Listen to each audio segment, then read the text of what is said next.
Dapitan, a simple city in the Philippines located in the northeast of Zamboanga del Norte. In the eyes of the people, this may seem like any other city in the Philippines. However, this city has played a huge role during the life of our national hero, Rizal, because this was the city where he was exiled. Now, what exactly happened in the city of Dapitan? Let's talk about that.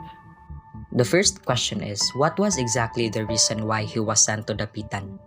And that is to contemplate the sins that he committed on Spain and to make statements that were pro-Spanish and change people's stand against the revolution. He was exiled due to his published books and articles noted for criticizing the friars and Spain's rule over the country, which was through the two novels. Several reasons were due to him supposedly founding a society which was the Katipunan, although he was not directly involved or affiliated with them but rather was only an inspiration to them. It was during this period that Rizal would be able to focus more on serving the people, the society through his different achievements. In Dapitan, he spent much time improving his artistic and literary skills such as agricultural and civic projects, visit activities, and writing to his friends in Europe. He provided free medicines and checkups to patients due to his excellent surgery skills, such as restoring the eyesight of Don Ignacio Tumalong and several other people. Not only that, but he also applied his skills in constructing a waterworks system in Dapitan. He then established a school and made students do community services such as maintaining gardens and planting crops and food. He was also able to drain the marshes of Dapitan to get rid of malaria, provided a lighting system to the streets with the use of coconut oil and lamps, and remodeled the town plaza which beautified Dapitan. It was also during his exile that he got married to Josephine Bracken in Lover's Rock. They were able to have a child and was named Francisco after Rizal's father. But unfortunately, the baby died due to being a month premature and was only able to live for 3 hours. Exiled in Dapitan, Rizal, who the Katipuneros look up to, would make contact with an emissary seeking endorsement. On May 4th, year 1896, a Japanese naval training ship Congo would sail to Manila's harbor.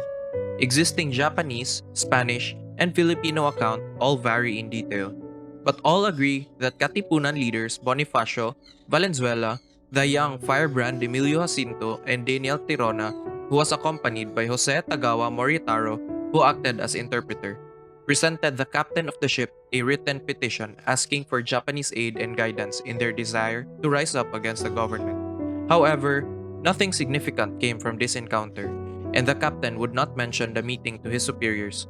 Such was the immediate background for a meeting of the Katipunan's top leadership later in May, where it was decided that an armed uprising was feasible, that a mission would be sent to Japan to ask for substantial support, and that an emissary would leave for Dapitan to get Rizal's endorsement.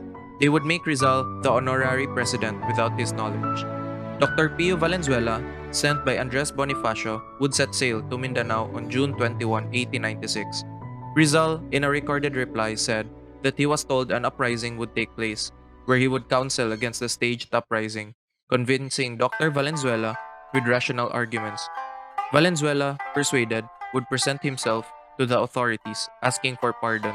It is unclear whether Valenzuela was convinced, and even more unclear whether he would report accurately Rizal's advice. However, it is more likely that he simply said that Rizal flatly refused to endorse Bonifacio's projects, since Bonifacio would call Rizal a coward. However, both Bonifacio and Valenzuela would agree to conceal his rejection because of Rizal's prestige.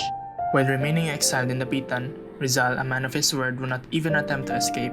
However, when a revolution broke out in Cuba in February 1895, Rizal asked the governor to be sent to the island as an army doctor, believing that it was the only way he could keep his word to the governor and yet get out of his exile.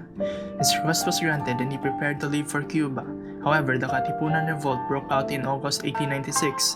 An informer had tipped off a Spanish friar about its existence, and Bonifacio, having his hands forced, would proclaim the revolution. It is important to note that when Rizal, without his knowledge, was made the honorary president of the Katipunan, the Katipunan also had speeches that are said to have ended customarily with a rousing "Long live the Philippines, long live liberty, long live Dr. Rizal." As Rizal was leaving Manila, the governor, forced by reactionary elements, ordered Rizal's arrest en route while he was in the Mediterranean. He He would be sent back to Manila under a new governor who had been sponsored by religious orders. Rizal would be brought before a military court on fabricated charges of involvement with the Katipunan. A brief trial was then held, and with Rizal having no chance to defend himself, he was found guilty and subsequently sentenced to death. Despite being exiled, he was very productive in his life and made a significant change in the lives of the people living in Dapitan. And this concludes Rizal's life of being an exile in Dapitan.